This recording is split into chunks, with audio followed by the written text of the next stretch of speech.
Hi friends, ಹೇಗಿದ್ದೀರಾ ಎಲ್ಲರೂ? ಇದು ಬಂದುಬಿಟ್ಟು ಸಂಡೇ ಮಿನಿ ಬ್ಲಾಗು. ಒಂದು ಮದುವೆ ಇತ್ತು ಅಂತ ಹೋಗಿದ್ವಿ, ನನ್ನ ಫ್ರೆಂಡ್ರು ಮದುವೆ. ಅಲ್ಲಿಂದ ಊಟ ಎಲ್ಲ ಮಾಡಿಕೊಂಡು ಬಂದ್ವಿ. ಒಬ್ಬಟ್ಟೆಲ್ಲ ಹಾಕಿದ್ರು. ನನಗೆ ಈ ಥರ ಎಲ್ಲ ಫುಲ್ ರೋಲ್ ಮಾಡಿ ತಿನ್ನೋದಂದರೆ ತುಂಬ ಇಷ್ಟ. ಹಾಗಾಗಿ ನಾನು ಅದೇ ಥರ ತಿನ್ನಲಿಕ್ಕೆ ಇಷ್ಟಪಡ್ತೇನೆ. ಮತ್ತು ದೋಸೆನೂ ಮಾಡಿದ್ದು, ಮಸಾಲೆ ದೋಸೆ, ಅದನ್ನು ಎಲ್ಲ ಟೇಸ್ಟ್ ನೋಡಿಕೊಂಡು ಚೆನ್ನಾಗಿ ತಿಂದುಬಿಟ್ಟು ಅದಾದಮೇಲೆ ಲಾಸ್ಟಿಗೆ ಗೀ ರೈಸು ಮತ್ತು ರಸಮ್ಮು ಮಜ್ಜಿಗೆ ಎಲ್ಲ ತಿಂದ್ಕೊಂಡು ಮನೆಗೆ ಬರೋಷ್ಟೊತ್ತಿಗೆ ಬೋಟಿ ತಂದಿದ್ದರು.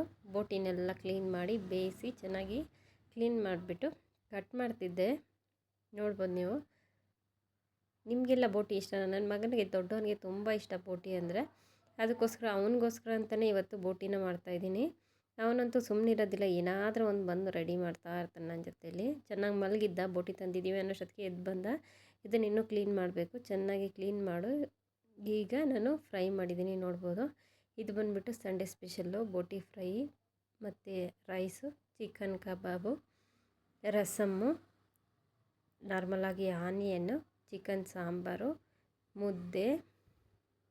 ಮನೆಯಲ್ಲಿ ಚಿಕನ್ ಸಾಂಬಾರು, ಮಟನ್ ಸಾಂಬಾರು ಮಾಡಿದಾಗ ಸ್ವಲ್ಪ ಮುದ್ದೆ ಕಂಪಲ್ಸರಿ ಇರುತ್ತೆ. ಬೆಳಿಗ್ಗೆ ತಿಂಡಿಗೆ ದೋಸೆ ಮಾಡಿದ್ದೆ, ನಾನು ಮದುವೆಗೆ ಹೊರಟೋಗಿದ್ನಲ್ಲ. ಸೊ ಈಗ ಬಂದುಬಿಟ್ಟು ಮುದ್ದೆ ಮಾಡಿಕೊಂಡೆ.